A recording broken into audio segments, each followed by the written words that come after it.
আজ বুধবার 28 মাঘ 2026 সালের 11 ফেব্রুয়ারি। মিথুন রাশি, মিথুন লগ্ন, জেমিনাই সাইনের জাতক জাতিকাদের আজকের দিনটি কিন্তু মধ্যম প্রকৃতির অতিবাহিত হবে।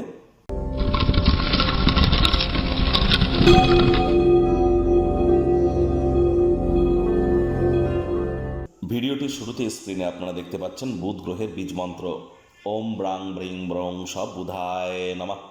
সকাল দুপুর সন্ধ্যা 3 বেলায় এই মন্ত্রটি আপনারা 108 বার জপ করুন। এটি আপনাদেরকে বহুলাংশে উপকৃত করতে চলেছে। আজ সবুজ রঙের বস্তু বস্ত্র সামগ্রীর প্রয়োগ বেশি করুন। গণেশজির নাম জপ ধ্যান আরাধনা করুন। কোনো কিছু না পারলে বলুন ওম গাং গণেশায় নমঃ অথবা ওম গম গণপত্যায় নমঃ। বাড়িতে গণেশ মূর্তি কিন্তু একটির বেশি রাখতে নেই। আর গণেশ মূর্তি যেটি রাখবেন, গণেশ মূর্তির সুর বা ট্রাঙ্ক এটি যেন লেফট সাইড অর্থাৎ গণেশজির যেন বাম দিকেই থাকে। এটা বাড়ির উত্তর পূর্ব কোণ বা ঈশান কোণে রেখে দিন। এটি আপনাদেরকে মহিমান্বিত করবে। আমি বর্তমানে কিন্তু আপনাদেরকে বারবার বলছি যে বুধ এবং রাহুর জড়ত্ব যোগ কিন্তু চলছে। তাহলে জীবনের ব্যাপারে, কেরিয়ারের ব্যাপারে, ফাইন্যান্সের ব্যাপারে, পরিবারের ব্যাপারে, সমাজের ব্যাপারে কোনো প্রকার গুরুত্বপূর্ণ সিদ্ধান্ত গ্রহণ করা থেকে এ সময় কিন্তু আপনাদেরকে বিরত থাকতে হবে। এবং কোনো প্রকার গুরুত্বপূর্ণ সিদ্ধান্ত যদি গ্রহণ করতেই হয় নিতান্ত, তাহলে গুরুজন বিশেষজ্ঞদের কাছ থেকে পরামর্শ নিয়ে তারপরই কিন্তু আপনারা এগিয়ে যাবেন। বিদ্যা, বুদ্ধি, বিজনেস, কমিউনিকেশনের গ্রহ বুধ বর্তমানে কিন্তু রাহুর সাথে সংযুক্ত হয়ে জড়ত্ব নামক যোগ তৈরি করেছে, যা ডিসিশন মেকিংয়ের ক্ষেত্রে আমাদেরকে কিন্তু ভ্রমিত করতেই পারে।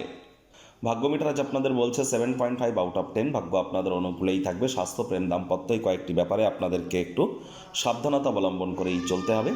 মানসিক স্বচ্ছতা বজায় রাখার জন্য বিভ্রান্তি, হতাশাকে অ্যাভয়েড করুন।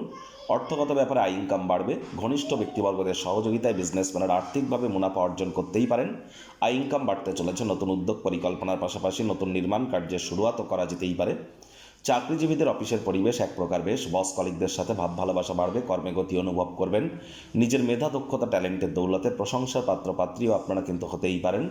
রাজনীতিবিদ যারা আছেন জনসংযোগ বৃদ্ধি করুন। সমাজে পপুলারিটিও আপনাদের বাড়বে। শিক্ষার্থী বিদ্যার্থীদের পড়াশোনায় মনোযোগ আরও বৃদ্ধি করতে হবে। উচ্চশিক্ষার জন্য যারা বিদেশ যাত্রার কথা ভাবছিলেন, ভাগ্যদেবী আজ আপনাদের পক্ষে নেই। সন্তান সন্ততি থেকে থাকলে তাদের দিকে সজাগ দৃষ্টি আপনারা বজায় রাখুন। হাউসওয়াইফ যারা আছেন দিনের শুরুটা তাড়াতাড়ি করুন। প্রেমিক প্রেমিকা, স্বামী স্ত্রী না ভাব ভালোবাসা, রোম্যান্স না তর্ক বিতর্ক, অশান্তি কোনোটাতেই বাড়াবাড়ি যেন করবেন না। অন্যান্য দিনের ন্যায় আজকের দিনটিকে সাধারণ হিসাবে ট্রিট করবার আপ্রাণ প্রচেষ্টা আপনাদেরকে করতে হবে। শত্রুপক্ষ বিরোধী পক্ষ একটু হলেও শক্তিশালী থাকছে। পরিবার পরিজন, নিকটে স্থানীয় ব্যক্তিবর্গ, বন্ধু স্বজন সকলের সাথেই ভাব ভালোবাসা বাড়বে। পরিবারের প্রতি সকল প্রকার দায়িত্ব সঠিক সময়ের মধ্যে সুনিপুণভাবে পালন করতে আপনারা কিন্তু সক্ষম হবেন। যখনই আপনার মনে হয় যে গৃহের লোকজন, কাছের মানুষজন, বন্ধু বান্ধবদের জন্য সময় বার করতে পারছেন না, মন খারাপ হয়ে যায়। এজন্য টাইম ম্যানেজমেন্ট সম্পর্কে আপনাদেরকে কিন্তু একটু জ্ঞান বৃদ্ধি করে চলতে হবে। সবার চাহিদার যত্ন নেওয়ার চেষ্টা করলে নিজের মধ্যেই কিন্তু নিজে বিধ্বস্ত হয়ে পড়বেন। সব দিকে একসাথে সামলে ওটা কিন্তু সম্ভব নয়। তাহলে প্রায়োরিটিকে চুজ করবার চেষ্টা করুন। আর আজ আপনারা যদি পারেন অবসরকালীন সময় মন্দির, মসজিদ, গুরুদ্বারা ভ্রমণ করবেন। আধ্যাত্মিক কর্তাকর্ত্রীদের সংস্পর্শে যান। মেন্টাল রিলিফ আপনারা 100% প্রাপ্তি করতে চলেছেন।